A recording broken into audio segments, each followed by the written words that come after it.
Hello YouTube, this video is going to be about an insect species that I haven't kept before. It's called Siliquifera grandis, or the giant hooded katydid, and it comes from Papua New Guinea and Indonesia. It grows absolutely massive. I just bought 5 little nymphs in a hope that I can rear them up to adulthood and attempt to breed them. If you haven't heard of katydids before, they're in the order Orthoptera with the true crickets, grasshoppers and locusts, but they're more closely related to things like bush crickets. They weren't particularly expensive to buy. I got them from Kempton Park Racecourse, where they have an entomological show every year. So I think I paid about £20 for 5 nymphs. And that's pretty good going when you consider how impressive they can get. I'm not sure how delicate they are. I just have to kind of go with it and hope for the best. I've kept a lot of species of the larger stick insects over the years, things like jungle nymphs and giant prickly stick insects and giant thorny stick insects, that kind of thing. And I think they're all kept in a similar way. So these guys at the moment, they're feeding on hazel. I'm a little bit concerned because at this time of year, the hazel has started dying off on the trees. But I'm kind of eking out the last of the hazel and then I'll switch them over to bramble. They can eat other leaves like oak, and apparently beech is their favourite. But again, because we're in the winter now, the leaves have fallen off of all of those trees, so the chances of getting hold of any of that are pretty slim. But like I say, I'll switch over to bramble, which seems to last for quite a bit longer, and then I'll go from there. The only real pain with using bramble is all the thorns on the stems, which can be a bit prickly, but obviously I'm used to that from keeping jungle nymphs and that sort of thing.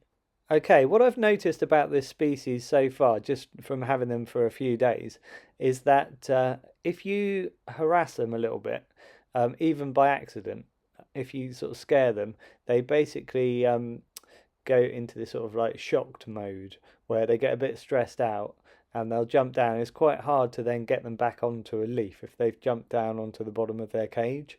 You just have to kind of leave them alone and let them kind of calm down a bit. They very rarely jump unless you harass them or they feel a bit scared. The one that jumped a minute ago, that's quite unusual. Normally what they do is just walk very slowly, and they do seem quite trusting, basically, unless you touch them. They're very young still, and obviously they'll probably learn as they get older, and then they'll calm down quite a bit more. But yeah, I just spray all these leaves, and then I've noticed as well, they don't just chew the edges of the leaves like a caterpillar would. They go right from the centre of the leaves quite often and make big holes, which is quite impressive. So even at this size, they've got really quite strong jaws. These hazel leaves are literally at least twice, if not 3 times, thicker than a bramble leaf as well. So it's pretty good going to be able to nibble a hole right into the centre of one. You can see that I spray all of the leaves really thoroughly, and then I also spray this bit of kitchen towel on the bottom. It just absorbs quite a lot of water and that keeps up the humidity in the cage. I don't want puddles of water on the bottom of the cage floor, because obviously a small insect, if it finds itself walking along that floor, it could drown. So I want a bit of kitchen towel to absorb the water.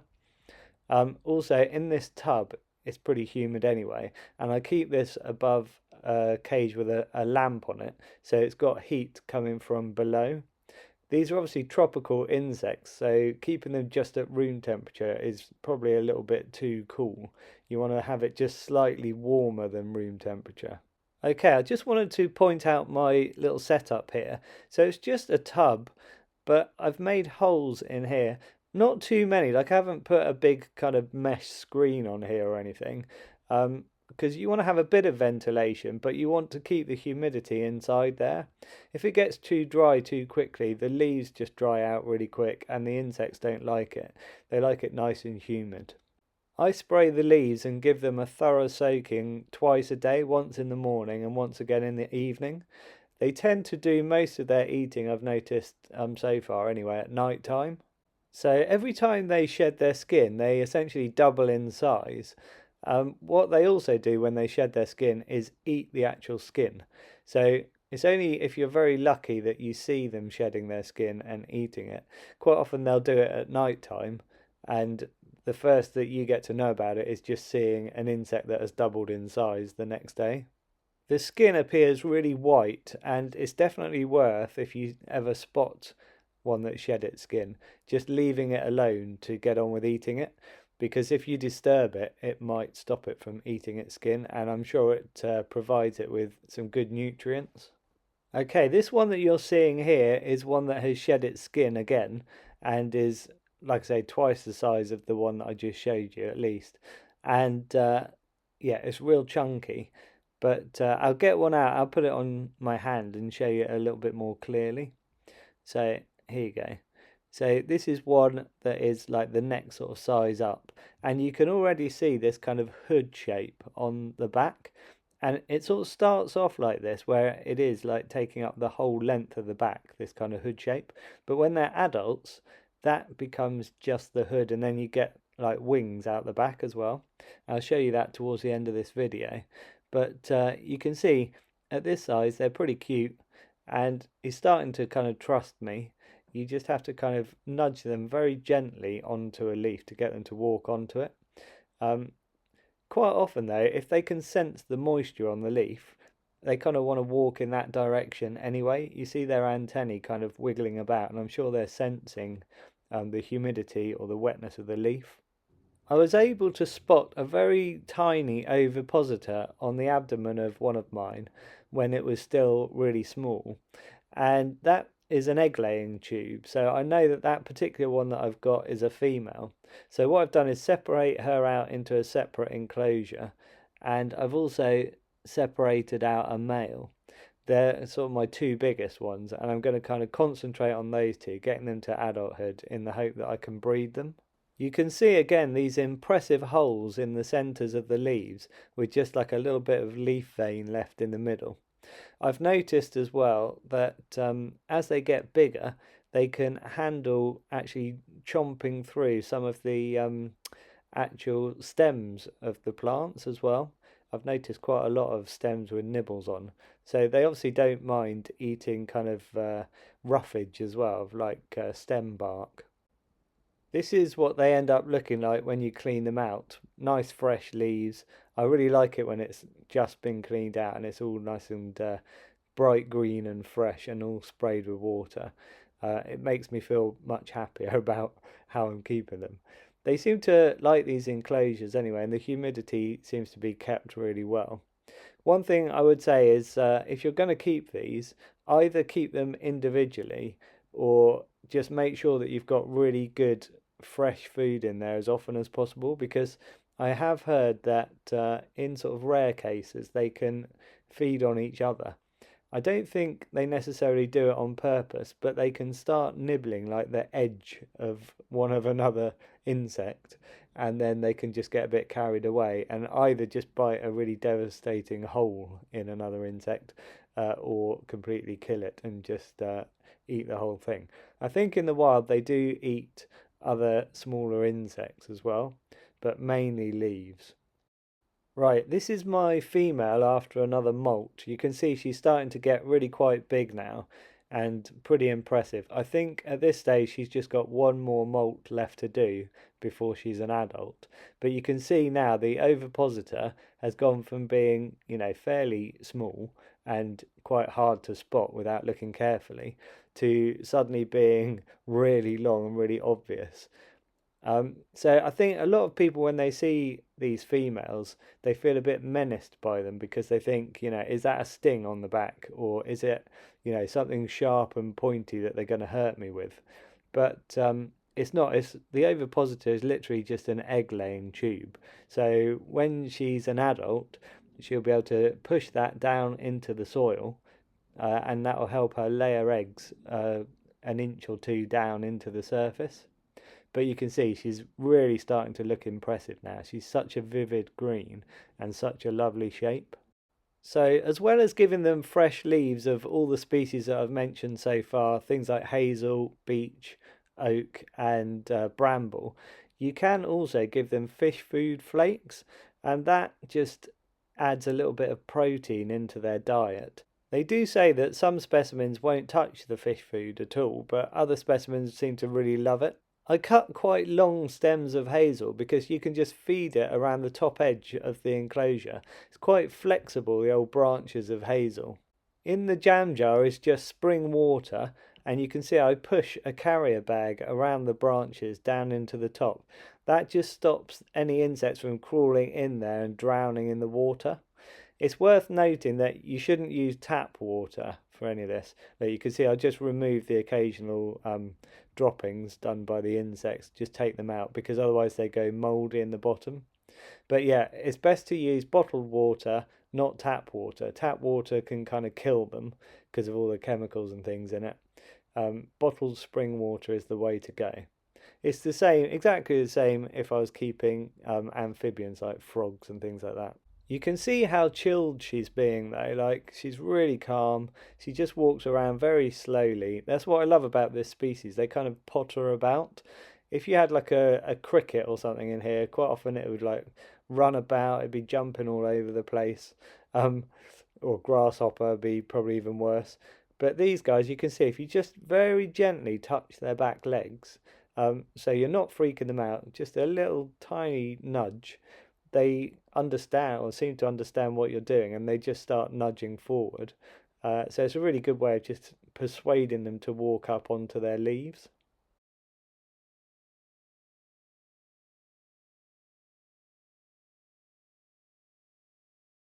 Okay, I suddenly realised that I haven't shown you guys how big this female's looking compared to my hand, so I thought I would show you her just one more time and also get a bit of a more of a close up on her as well. So you can see here I've switched over to bramble now, because all of the hazel has completely either gone yellow on the trees or has completely, they've fallen off of the trees and the trees are completely bare.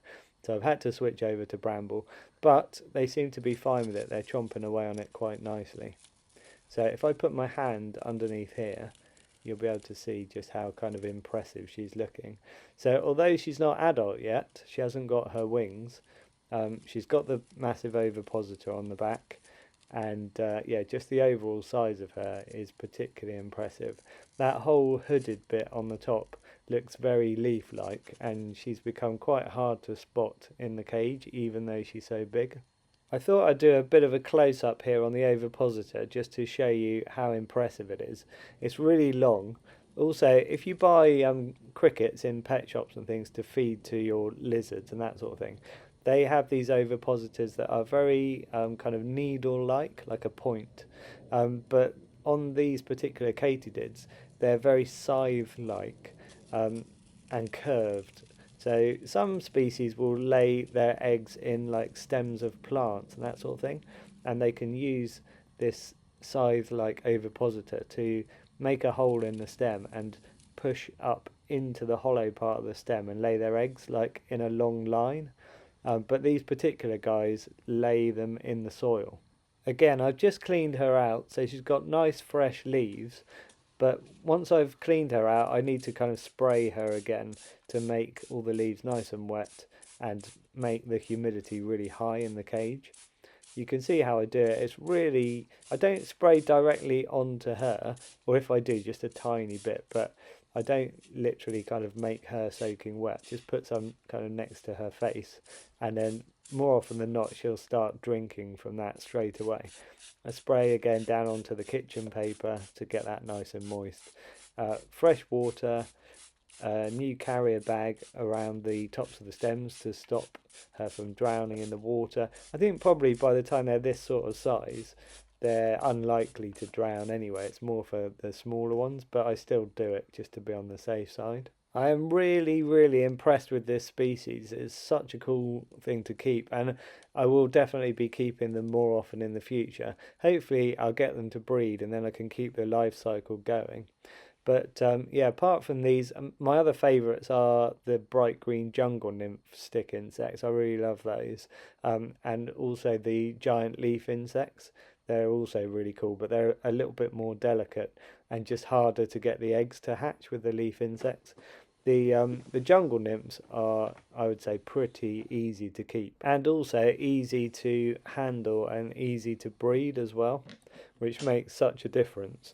They can be a bit spiky, and you can get the occasional grumpy one that kind of wants to trap your finger in their spiky legs, which does make it a bit awkward. So, like I said before, these tubs are perfect for them because they keep the humidity in, and also they're a good sort of size. What you need is for your insect to be at the top somewhere when it sheds its skin, and it needs to have enough length where it's about twice its body length, if not more, so that when it sheds, it can hang down from its skin successfully. If it's really cramped up, you'll find that when it tries to shed out of its skin, it hasn't got enough room, and then basically it has a really bad molt. It can even get stuck inside its skin. As you can see with this specimen, this is my adult male. It's only just recently become an adult, so before this it was about half the size and similar looking to my female one I showed you a minute ago, but without the ovipositor. Now it's shed, you can see the size of it compared to my hand, pretty massive. They have this spectacular wing that looks basically like a leaf. It's got all the veins and everything on, and it is an exact sort of match for a leaf. If it was in amongst loads of leaves in the wild, it would be really hard to spot unless it started moving. You can see the hood that I was talking about, that hooded section, which is basically covering the kind of thorax area now. And that was the size that it was basically before it shed its skin. So a lot smaller. Like I say, these insects basically kind of double in size every time they shed their skin. I understand that the females are even larger than the males, and they have a massive ovipositor on the back as well. So obviously that helps the overall length, because I think the ovipositor hangs out even further than the wings. You can see the care for the adults is exactly the same so far anyway. I'm keeping them like this, spraying the leaves as before. What I plan to do though is take my adults when my female has shed its skin as well. I'm going to put them together as a pair in a much larger enclosure, which I'll show you in a bit. But for now, keeping them individually like this is fine, just while I wait for the female to shed.